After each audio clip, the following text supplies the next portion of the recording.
Hello students, पिछली class में हम लोग बोहर मॉडल कर रहे थे और बोहर मॉडल में मैंने आपको एनर्जी से रिलेटेड सारी चीज़ें बता दी थी कि किसी यूनी इलेक्ट्रॉन सिस्टम के किसी पर्टिकुलर सेल की एनर्जी आप कैसे कैलकुलेट करेंगे। फिर ग्राउंड स्टेट क्या होता है, एक्साइटेड स्टेट क्या होता है, आयोनाइज स्टेट क्या होता है, ग्राउंड स्टेट में एनर्जी कैसे निकालते हैं, किसी पर्टिकुलर एक्साइटेड स्टेट में एनर्जी कैसे निकालते हैं, फिर ग्राउंड स्टेट से किसी एक्साइटेड स्टेट में जाने के लिए कितनी एनर्जी पर ज़रूरत पड़ेगी, जिसको हम एक्साइटेशन एनर्जी बोलते थे, वो कैसे कैलकुलेट करते हैं, सेपरेशन एनर्जी कैसे कैलकुलेट करते हैं और आयोनाइजेशन एनर्जी कैसे कैलकुलेट करते हैं। ये सारी चीज़ें हम लोगों ने कर ली थी। आज हम लोगों को पढ़ना है कैलकुलेशन ऑफ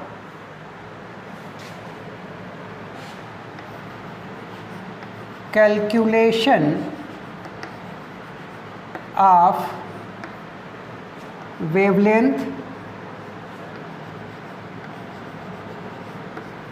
या फ्रीक्वेंसी या wave number of emitted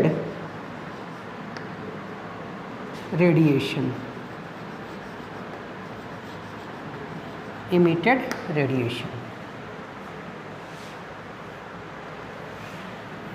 calculation of wavelength, पहले थोड़ा यही देख लो कि कोई भी इलेक्ट्रोमैग्नेटिक वेव, ऐसी वेव जिसको प्रोपोगेट करने के लिए, आगे बढ़ने के लिए मीडियम की रिक्वायरमेंट नहीं होती है और जो अपने साथ इलेक्ट्रिक फील्ड और मैग्नेटिक फील्ड कैरी करती है। जैसे ये कोई वेव मूव कर रही है जिसकी वेलोसिटी c है, तो इस वेव के साथ इलेक्ट्रिक फील्ड भी एसोसिएटेड होगा, मैग्नेटिक फील्ड भी एसोसिएटेड होगा। इलेक्ट्रिक फील्ड, मैग्नेटिक फील्ड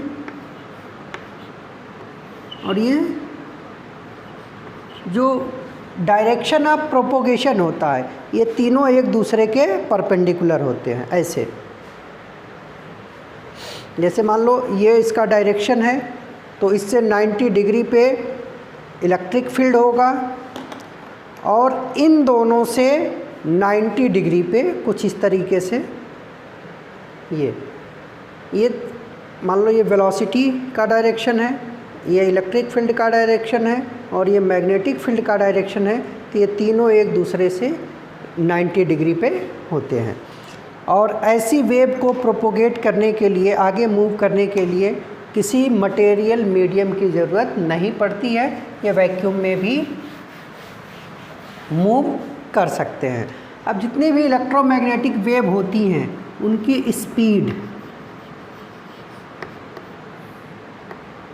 जिसको हम c से रिप्रेजेंट करते हैं, ये कांस्टेंट होता है और उसकी वेवलेंथ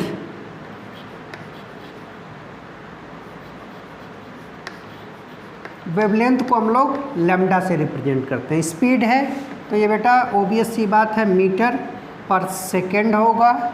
वेवलेंथ लंबाई है तो ये अगर आपने इसको सेंटीमीटर पर सेकेंड भी बोल सकते हो, तो ये या तो सेंटीमीटर में होगा या मीटर में होगा। फ्रीक्वेंसी को हम लोग म्यू से रिप्रेजेंट करते हैं और ये होता है, इसकी यूनिट होती है सेकंड इनवर्स। और इलेक्ट्रोमैग्नेटिक वेव से एक चीज़ और जुड़ी होती है, उसको बोलते हैं वेव नंबर और उसको हम लोग रिप्रेजेंट करते हैं म्यू बार से और ये होता है 1/λ। तो 1/λ है तो इसकी यूनिट हो जाएगी सेंटीमीटर इनवर्स या मीटर इनवर्स। ठीक है, ये बेसिक बातें हैं। आई होप कि आपको पहले से आती हैं, नहीं आती हैं तो इतनी चीज़ें तो आपको ध्यान रखना ही है। और एक और फार्मूला होता है स्पीड फ्रीक्वेंसी इनटू लैम्डा। अब हमने कहा कि c कांस्टेंट है, तो इसका मतलब ये हुआ कि जो रिलेशन होगा वेवलेंथ और फ्रीक्वेंसी में वो एक दूसरे के रेसिप्रोकल होंगे। किसी इलेक्ट्रोमैग्नेटिक रेडिएशन की वेवलेंथ जितनी ज़्यादा होगी फ्रीक्वेंसी उतनी कम होगी। अच्छा, हम आपको पहले भी बता चुके हैं कि किसी इलेक्ट्रोमैग्नेटिक वेव की एनर्जी बताई जाती है EH म्यू या hc अपॉन लैम्डा। अब इसमें h प्लैंक कांस्टेंट है और c स्पीड है उस इलेक्ट्रोमैग्नेटिक वेव की, और ये दोनों चीज़ें भी कांस्टेंट होती हैं, तो आप यहाँ से बोल सकते हो कि म्यू ये 1 अपॉन लैम्डा।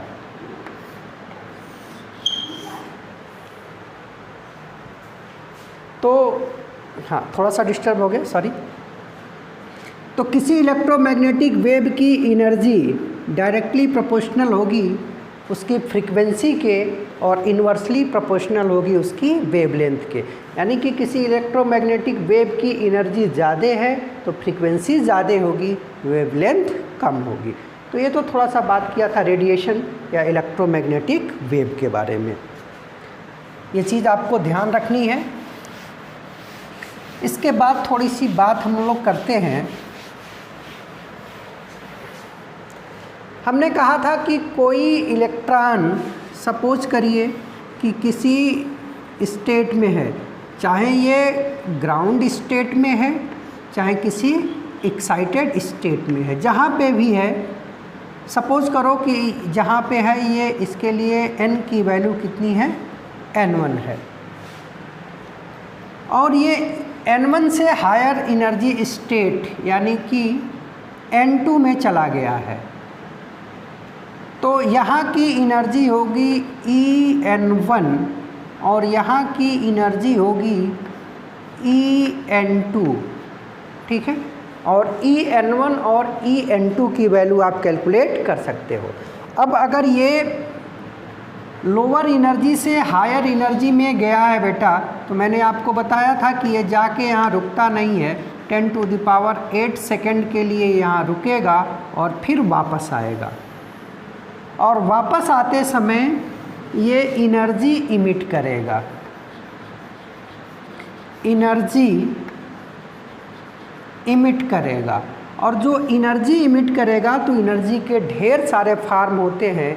किस फॉर्म में एनर्जी इमिट करता था, ये करता था in form of electromagnetic radiation. और इस इलेक्ट्रोमैग्नेटिक रेडिएशन की जो एनर्जी होगी, मान लिया डेल्टा E है, तो डेल्टा E की वैल्यू आप निकालते थे En2 माइनस En1, ठीक है। तो ये डेल्टा E एनर्जी इस इलेक्ट्रोमैग्नेटिक वेव की एनर्जी होगी, और हमने कहा कि एनर्जी होता है h न्यू या hc अपॉन लैम्डा। तो इस तरीके से आप जो इलेक्ट्रोमैग्नेटिक रेडिएशन निकल रही है उस इलेक्ट्रोमैग्नेटिक रेडिएशन की एनर्जी या उसकी फ्रीक्वेंसी या उसकी वेवलेंथ कैलकुलेट कर सकते हैं। मैंने आपको एक तरीका भी बताया था कि लैम्डा अगर आपको निकालना है तो डायरेक्ट आप करेंगे 1 2 3, आप वैसे तो 7/5 होता है अपॉन डेल्टा E। इस फार्मूले में सिर्फ ध्यान रखना है कि डेल्टा E एनर्जी की वैल्यू इलेक्ट्रॉन वोल्ट में रखेंगे तो ये आंसर आ जाएगा किसमें, एंगस्ट्रॉम में।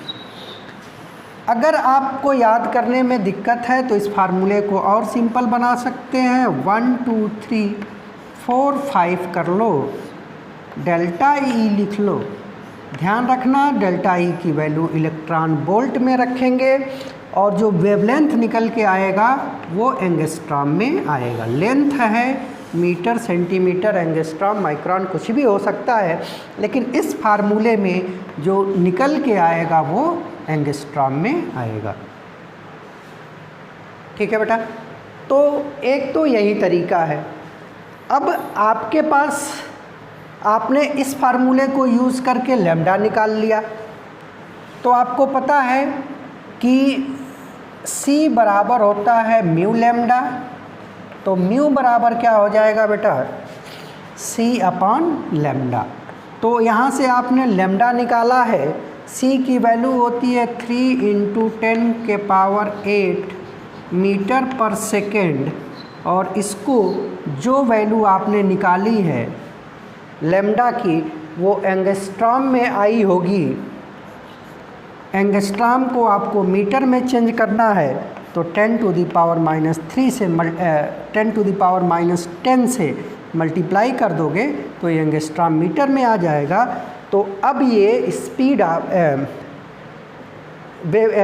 क्या आ जाएगा बेटा, फ्रीक्वेंसी आ जाएगी सेकेंड इनवर्स से।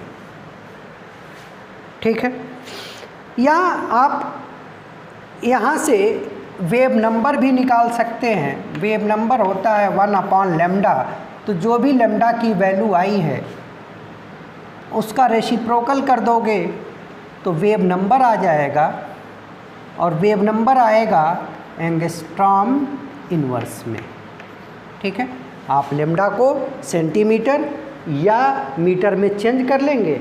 अगर आपने इसको एंगस्ट्रॉम में रखा है, अगर 1/λ आपने सेंटीमीटर में रखा है तो ये हो जाएगा सेंटीमीटर इनवर्स। अगर आपने 1/λ मीटर में रखा है तो वेव नंबर आ जाएगा मीटर इनवर्स।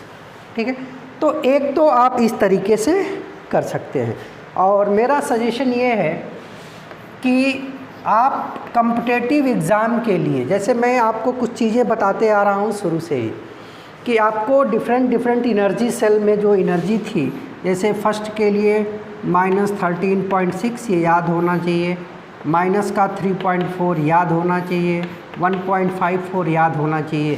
तो अगर आप इन दोनों के वैल्यू याद है तो इन दोनों का डिफरेंस निकाल लोगे, और ये इलेक्ट्रॉन वोल्ट में ही थे, इलेक्ट्रॉन वोल्ट में ही थे, तो आप लैम्डा निकाल सकते हैं 1 2 3 4 5 1 2 3 4 5 या 7 5, और ये एनर्जी का difference delta E electron volt, तो लैम्डा निकल गया, लैम्डा निकल गया तो C में लैम्डा से डिवाइड कर दो, फ्रीक्वेंसी आ जाएगी, लैम्डा का रेसिप्रोकल कर दो, वेव नंबर आ जाएगा।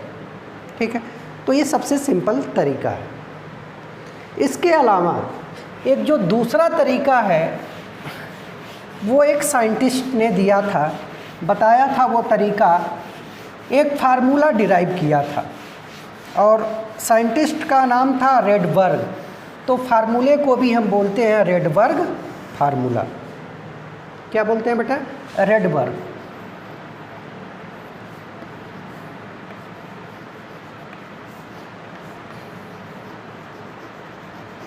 इन्होंने कोई अलग चीज़ नहीं की थी। उन्होंने कहा कि सपोज करिए कि एक इलेक्ट्रॉन है वो हायर सेल से N2 से N1 में आता है, तो N2 में इसकी एनर्जी होगी EN2, और यहाँ पे एनर्जी होगी EN1। अब यहाँ से हायर एनर्जी लेवल से लोअर एनर्जी लेवल में आएगा तो डेल्टा E एनर्जी इमिट करेगा, और इसकी वैल्यू EN2 माइनस EN1 होगी। और फिर उन्होंने जो एनर्जी के फार्मूले आए थे उन फार्मूलों को यहाँ पे रख दिया। आपको पता है एनर्जी का फार्मूला क्या होता है बेटा, मैंने आपको बताया था, अगर आपको याद हो तो -mz²e⁴/8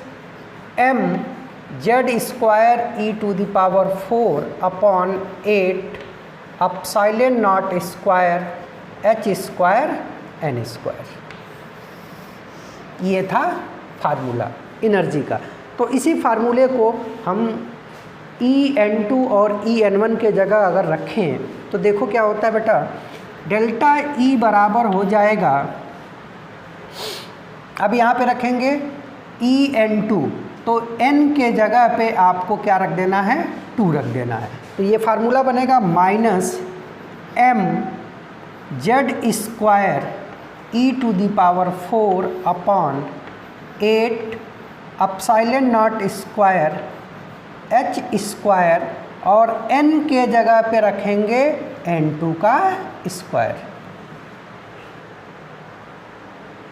n2 का स्क्वायर माइनस, यहाँ पे माइनस है, और फिर En1 की वैल्यू, तो En1 की वैल्यू भी यही होगी, बस n के जगह पे n1 रख देंगे, तो ये हो जाएगा minus m z² e⁴ divided by 8 epsilon not square h² n1 square. बस अब इसी फार्मूले को सॉल्व करो, देखो ये माइनस माइनस प्लस हो जाएगा, तो प्लस है और ये माइनस में होगा तो प्लस वाले को पहले ले आएंगे, तो ये हो जाएगा m z² e⁴ upon 8 epsilon not square h² n1 square, और ये हो जाएगा माइनस का m z² e⁴ divided by 8 epsilon not square h² n2 square.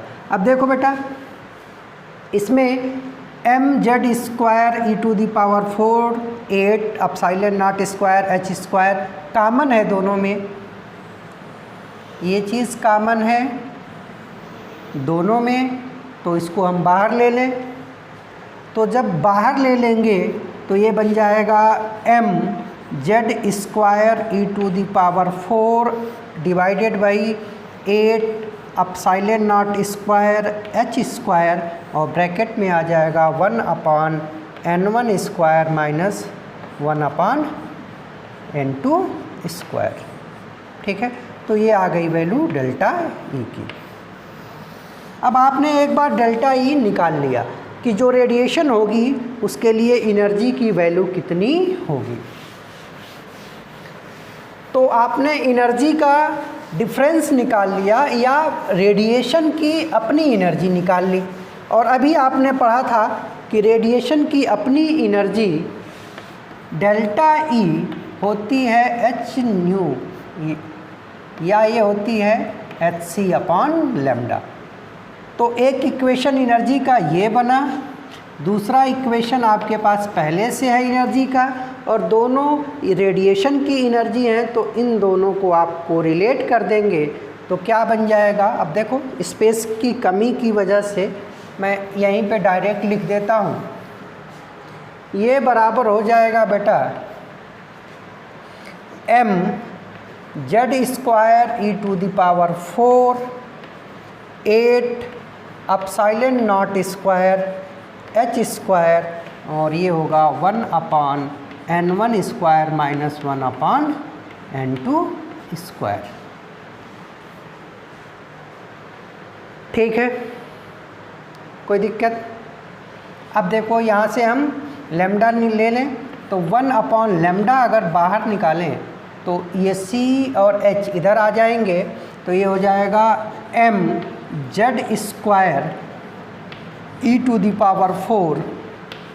8 epsilon not square h² पहले से था, एक और h और आएगा, h⁴ हो जाएगा, और यहाँ पे हो जाएगा c, और ब्रैकेट में हो जाएगा 1 upon n1 square minus 1 upon n2 square. तो ये फार्मूला बन जाता है रेडबर्ग फार्मूला। ठीक है, अब इस फार्मूले में अगर आप ध्यान से देखो, अगर आप बहुत ध्यान से देखो तो सिर्फ n1 और n2 की वैल्यू चेंज होगी, बाकी सब कांस्टेंट हैं। m mass of electron constant है, अच्छा हाँ z भी वेरिएबल है, तो चलो z को भी छोड़ दो। e इलेक्ट्रॉन का चार्ज है, एप्सिलॉन नॉट परमिटिविटी है, h प्लैंक कांस्टेंट है, c स्पीड ऑफ लाइट है। तो z और n को छोड़ के बाकी सारी चीज़ें कांस्टेंट हैं। तो जो भी कांस्टेंट हैं उनके जगह पे एक हम कांस्टेंट ले आते हैं और उसको बोलते हैं रेडबर्ग कांस्टेंट। तो 1/λ बराबर हो जाएगा, हमने रेडबर्ग कांस्टेंट रखा तो उसके जगह पे लिखा r और इधर बचा है जेड स्क्वायर और ब्रैकेट में हो जाएगा 1/n1 square minus 1/n2 square. तो ये फार्मूला हो गया रेडबर्ग फार्मूला। ठीक है, तो इस फार्मूले के हेल्प से अब आपको सिर्फ ये कहा जाएगा कि वो n बराबर 3 से n बराबर 2 में आता है तो लैम्डा कितना होगा, वेव नंबर कितनी होगी, फ्रीक्वेंसी कितनी होगी। तो आप इस फार्मूले को यूज कर सकते हो। इस फार्मूले को यूज करते समय आपको एक चीज़ फिर से ध्यान रखना है कि वेव नंबर जो होता है 1/λ होता है। तो एक्चुअल में आप इसको बोल सकते हो कि ये डायरेक्ट फार्मूला किसके बारे में बताता है, वेव नंबर के बारे में। ठीक है, अब ये r कहलाएगा रेडबर्ग कांस्टेंट और ये होगा कितना बेटा, ये होगा me⁴/8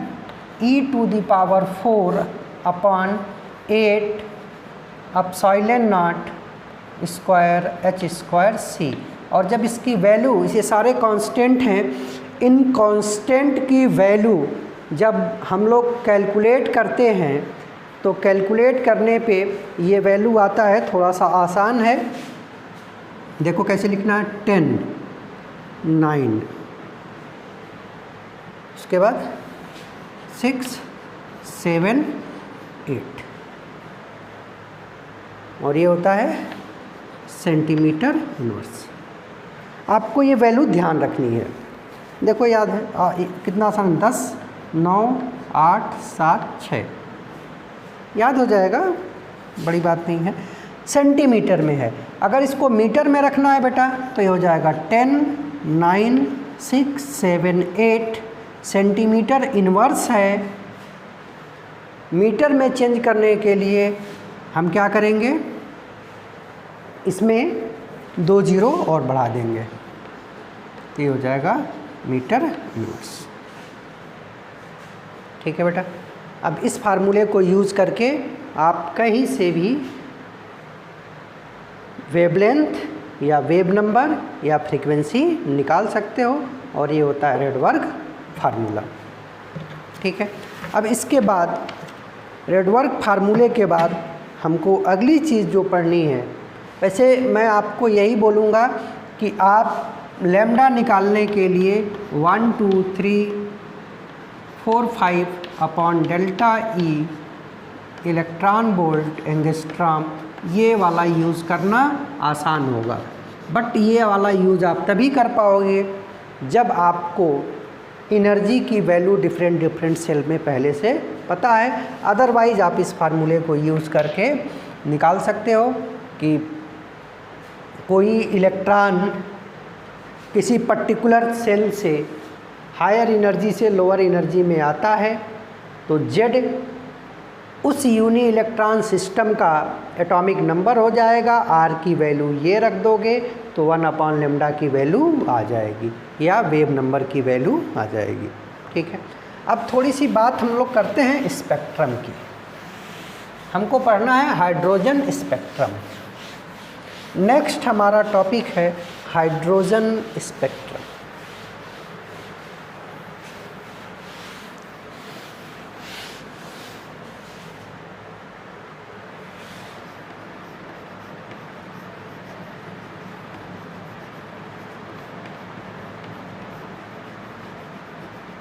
हाइड्रोजन स्पेक्ट्रम। अब हम लोग हाइड्रोजन स्पेक्ट्रम पढ़ें इसके पहले जानना ज़रूरी है कि स्पेक्ट्रम क्या है। स्पेक्ट्रम किसको बोलते हैं? तो अभी हमने आपको बताया था कि जो इलेक्ट्रोमैग्नेटिक वेव होती हैं, इलेक्ट्रोमैग्नेटिक वेव होती हैं, इनकी स्पीड कांस्टेंट होती है 3 × 10⁸ मीटर पर सेकेंड, और c बराबर होता है फ्रीक्वेंसी इंटू वेवलेंथ। तो फ्रीक्वेंसी और वेवलेंथ एक दूसरे के रेसिप्रोकल होंगे। अब जितनी भी इलेक्ट्रोमैग्नेटिक वेव हैं, जितनी भी इलेक्ट्रोमैग्नेटिक वेव हैं, उन इलेक्ट्रोमैग्नेटिक वेव की फ्रीक्वेंसी या वेवलेंथ, दोनों में से कोई, फ्रीक्वेंसी या वेवलेंथ के बढ़ते या घटते, इंक्रीजिंग या डिक्रीजिंग आर्डर में जब आप उनको अरेंज कर देते हो तो जो भी पैटर्न बनता है उस पैटर्न को हम बोलते हैं स्पेक्ट्रम। जैसे मान लो हम जो भी इलेक्ट्रोमैग्नेटिक रेडिएशन का स्पेक्ट्रम है तो वो क्या है, RMI, visible, ultraviolet, X-ray, gamma ray, cosmic रे।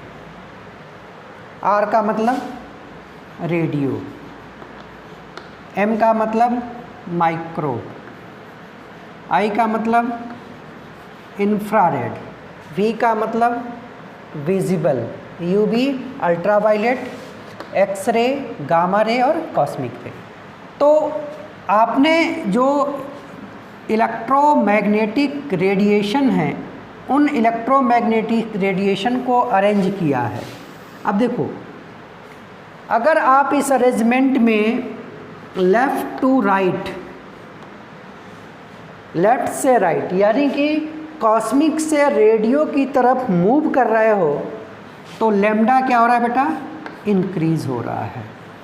लैम्डा इंक्रीज़ होगा तो फ्रीक्वेंसी डिक्रीज़ होगी और एनर्जी भी डिक्रीज़ होगी। मतलब एनर्जी की बात करें तो सबसे ज़्यादा एनर्जी कॉस्मिक की होती है, फिर गामा रे की होती है, फिर एक्सरे की होती है, फिर अल्ट्रावायलेट की होती है, फिर विजिबल की होती है, इंफ्रारेड की होती है, फिर माइक्रो की और सबसे कम रेडियो की।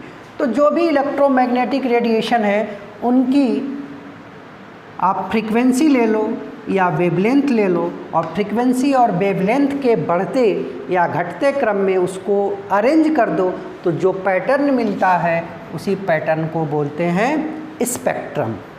ठीक है बेटा। और ये स्पेक्ट्रम दो तरीके के होते हैं। स्पेक्ट्रम, इलेक्ट्रोमैग्नेटिक स्पेक्ट्रम दो तरीके के होते हैं।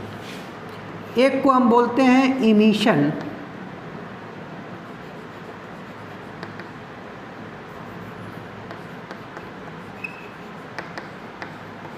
इमिशन स्पेक्ट्रम, और दूसरे को बोलते हैं एब्जॉर्प्शन स्पेक्ट्रम। स्पेक्ट्रम समझ में आ गया कि इलेक्ट्रोमैग्नेटिक वेव को उनकी वेवलेंथ या फ्रीक्वेंसी के इंक्रीजिंग या डिक्रीजिंग आर्डर में अरेंज करने से जो पैटर्न मिलता है उसको स्पेक्ट्रम बोलते हैं। और स्पेक्ट्रम दो तरह के होते हैं, एक को बोलते हैं इमिशन स्पेक्ट्रम और एक को बोलते हैं एब्जॉर्प्शन स्पेक्ट्रम। अब थोड़ा सा देखें कि इमिशन स्पेक्ट्रम क्या होता है और एब्जॉर्प्शन स्पेक्ट्रम क्या होता है। तो पहले देखो इमिशन। इमिशन का मतलब वहाँ से लाइट निकल रही है। तो मान लो कोई सोर्स है, सोर्स मतलब सनलाइट, या कोई हॉट, किसी चीज़ को आपने गर्म किया है, कोई हॉट सब्सटेंस है, तो किसी सोर्स या हॉट सब्सटेंस से लाइट निकलती है। जैसे मान लो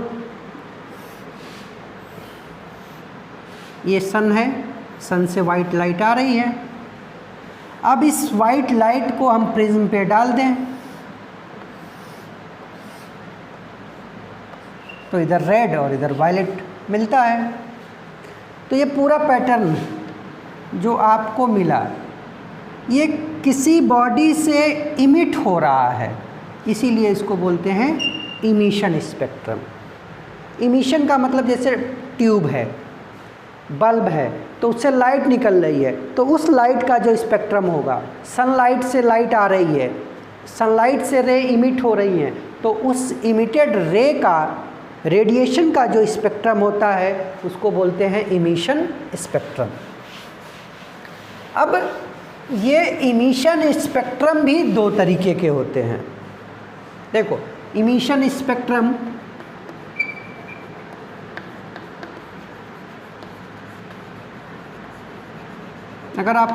अगर एक नंबर में पूछ लिया जाए कि इमिशन स्पेक्ट्रम क्या है, तो इसमें बोलेंगे spectrum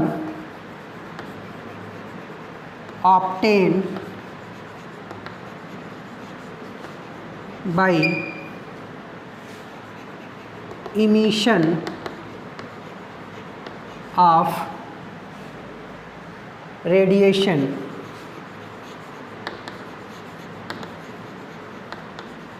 by any source or object which have already absorbed light। Source है तो उसके पास अपनी लाइट है, तो किसी सोर्स से जो लाइट आ रही है उस लाइट से जो स्पेक्ट्रम बनेगा उसको हम बोलेंगे इमिशन स्पेक्ट्रम। या कोई ऑब्जेक्ट है, जैसे मान लो मून है, तो मून के पास खुद की लाइट नहीं होती है, इसके ऊपर सनलाइट पड़ती है, तो सनलाइट को ये एब्जॉर्ब करता है। अब एब्जॉर्ब करने के बाद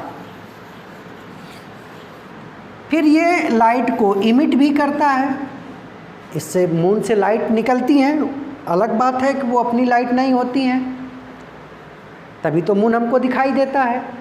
तो मून लाइट जो इमिट कर रही है, अगर इसको आपने प्रिज्म में डाला और जो स्पेक्ट्रम मिला, तो चूँकि ये मून की लाइट इमिट हो रही है तो ये स्पेक्ट्रम कहलाएगा इमिशन स्पेक्ट्रम। ठीक है, जैसे अभी आपने हाइड्रोजन के लिए देखा था, यूनी इलेक्ट्रॉन सिस्टम में जब कोई इलेक्ट्रॉन लोअर एनर्जी से हायर एनर्जी में जाएगा तो इस समय तो ये एब्जॉर्ब करेगा, लेकिन ऊपर से नीचे आते समय एनर्जी को इमिट करेगा। तो इस एनर्जी के वजह से जो इलेक्ट्रोमैग्नेटिक वेव होंगी, इनका जो स्पेक्ट्रम होगा इमिशन की वजह से, लाइट के इमिट होने के वजह से स्पेक्ट्रम मिल रहा है, तो इसका नाम होगा इमिशन स्पेक्ट्रम। ठीक है, लाइट अगर कोई ऑब्जेक्ट, चाहे वो सोर्स हो चाहे कोई ऑब्जेक्ट हो, अगर वो इमिट कर रहा है तो उस इमिटेड लाइट का जो स्पेक्ट्रम बनेगा वो कहलाएगा इमिशन स्पेक्ट्रम। अभी थोड़ा सा और क्लियर होगा इमिशन का मतलब, अभी देखना। अब ये इमिशन स्पेक्ट्रम भी दो तरीके के होते हैं, एक होता है कॉन्टिन्यूअस स्पेक्ट्रम और एक होता है डिसकॉन्टिन्यूअस। डिसकॉन्टिन्यूअस स्पेक्ट्रम, ये दोनों ही इमिशन स्पेक्ट्रम है, कॉन्टिन्यूअस और डिसकॉन्टिन्यूअस। अब कॉन्टिन्यूअस और डिसकॉन्टिन्यूअस का क्या मतलब है, ज़रा समझो।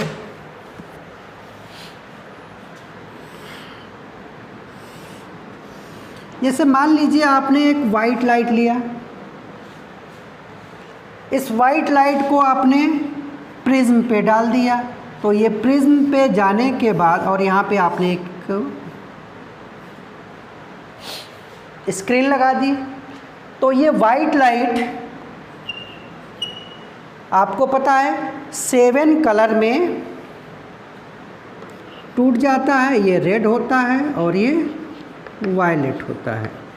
ठीक है, अब रेड की वेवलेंथ कितनी होती है 8000 एंगस्ट्रॉम और ये लगभग होता है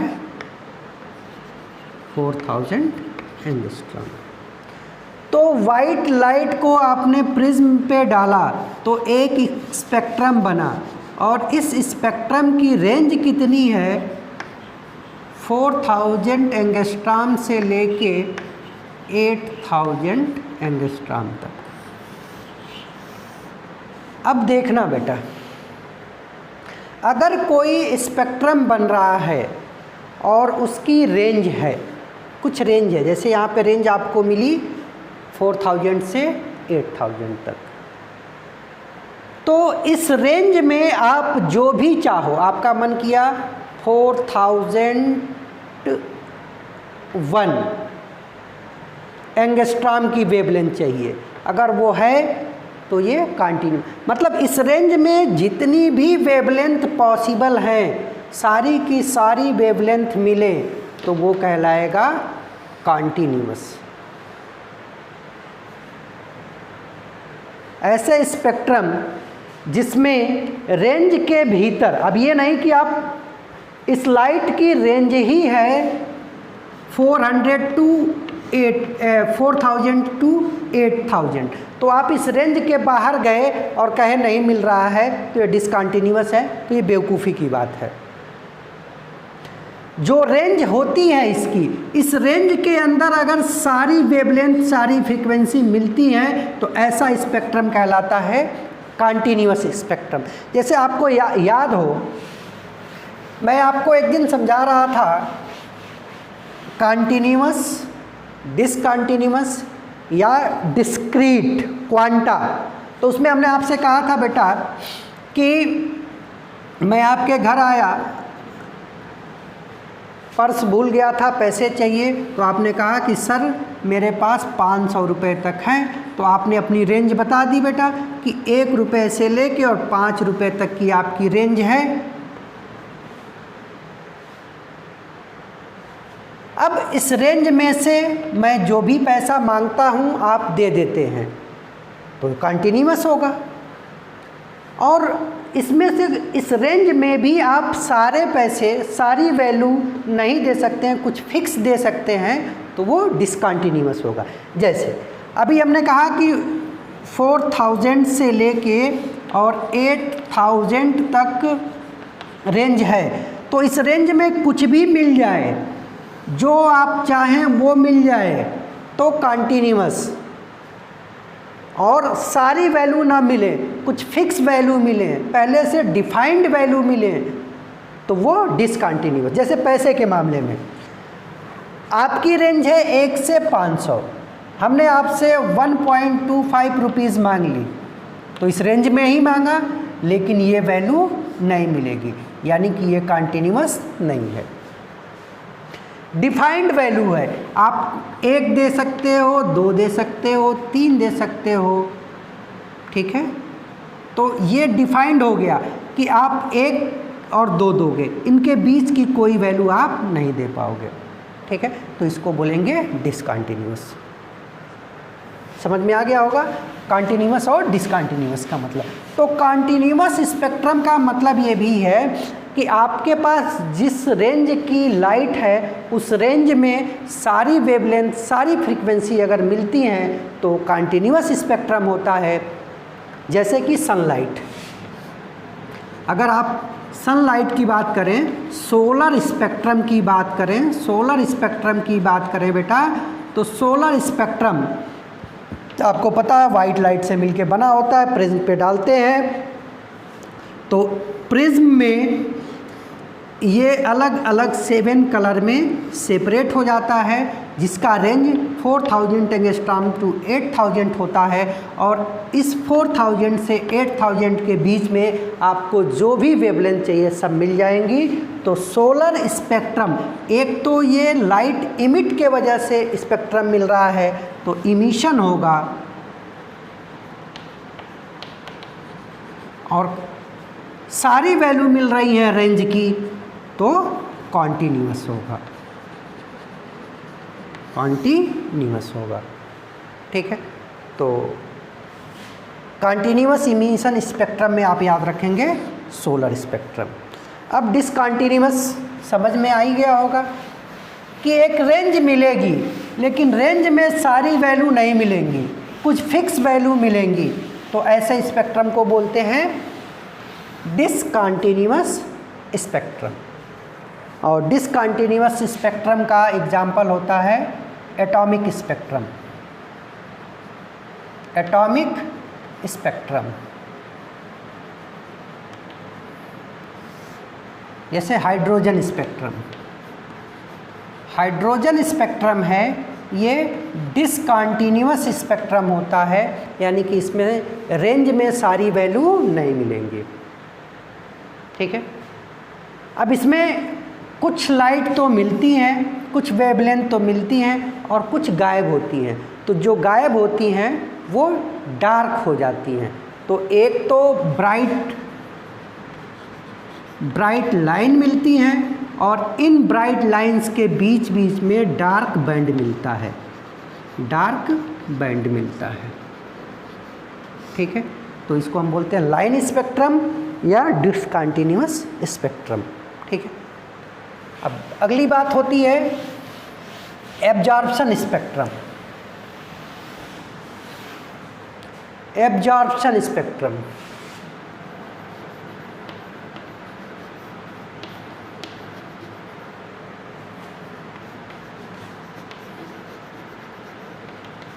देखो बेटा, एब्जॉर्प्शन का मतलब क्या है कि जैसे मान लो ये कोई ऑब्जेक्ट है, तो इस पे तुमने वाइट लाइट डाल दी,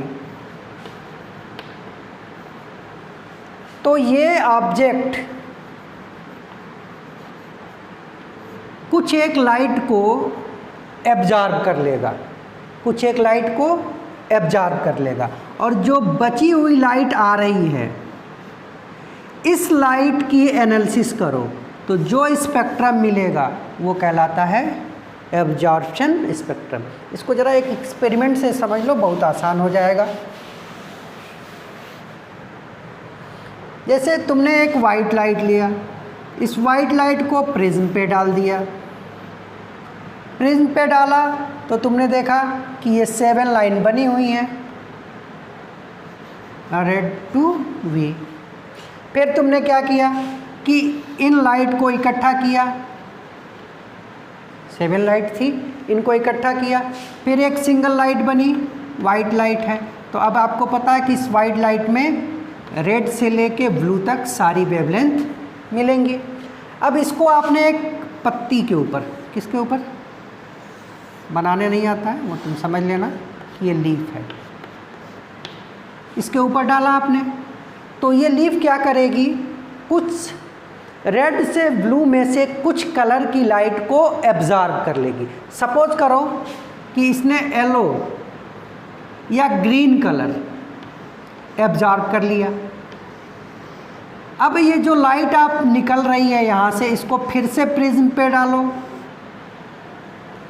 तो इस लाइट में अब ग्रीन कलर नहीं होगा। अब ये लाइट जब प्रिज्म पे पड़ेगा तो आपको पता है VIBGYOR विबग्योर मिलता है, तो रेड मिलेगा, ऑरेंज मिलेगा, वायलेट मिलेगा, ब्लू मिलेगा। अब ग्रीन वाली लाइट नहीं मिलेगी, तो ग्रीन वाले के जगह पे अब क्या होगा, डार्क बैंड होगा। ठीक है, तो अगर आप वाइट लाइट किसी ऑब्जेक्ट पे डाल रहे हो, तो ये ऑब्जेक्ट कुछ लाइट एब्जॉर्ब कर ले रहा है, और जो बची हुई लाइट निकल रही हैं, इस बची हुई लाइट के वजह से जो स्पेक्ट्रम मिलता है, उस स्पेक्ट्रम का नाम होता है, क्या होता है, एब्जॉर्प्शन स्पेक्ट्रम।